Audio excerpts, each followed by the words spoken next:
Hi student, you are going to join chemistry classes with Yogesh. और आज हम लोग जानेंगे कि नंबर ऑफ कार्बन रहने से उसका नाम कैसे चेंज होता है। उसका नाम, जैसे कार्बन 1 है तो उसका नाम क्या बोलेंगे, कार्बन 2 है उसका कार्बन 3 है। तो आपके सिलेबस में चाहे आप 10 हो, 11 हो, 12 हो, तो 1 से 10 तक कम से कम you must have remember from 1 to 10 carbon. तो चलिए उसको लिख देते हैं, जो क्लास 10, 11, 12 सबके लिए इंपॉर्टेंट है। तो चलिए आते हैं, अगर कार्बन 1 रहे तो क्या लिखेंगे, कार्बन 2 रहे तो क्या लिखेंगे, कार्बन 3 रहे तो क्या लिखेंगे, कार्बन 4 रहे तो क्या लिखेंगे, कार्बन 5 रहे तो क्या लिखेंगे, कार्बन 6 रहे तो क्या लिखेंगे, कार्बन 7 रहे तो क्या लिखेंगे, कार्बन 8 रहे तो क्या लिखेंगे, कार्बन 9 रहे तो क्या लिखेंगे, कार्बन 10 रहे तो क्या ही लिखेंगे।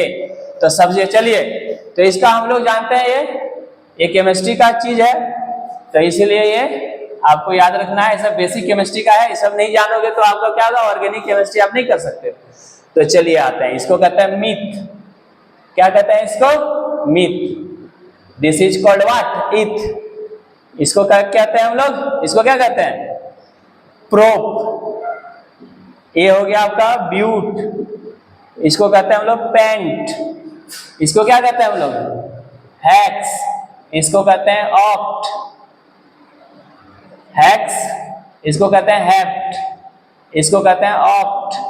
ये हो गया नॉन, ये हो गया क्या, डेक। ठीक है, तो याद रखना है आपको, meth, eth, prop, but, pent, hex, hept, oct, non, dec. तो इतना चीज 10 को याद रखना है आपको थ्रू आउट क्लास 10, 11, कहां पर, 12 में ये आपको मिलेगा। पूरे ऑर्गेनिक केमिस्ट्री में छाया हुआ है, इसके बिना आप संभव ही नहीं है कि ऑर्गेनिक केमिस्ट्री पढ़ सकते हैं। इसलिए आपके लिए बहुत इंपॉर्टेंट है, इसलिए यू मस्ट रिमेंबर।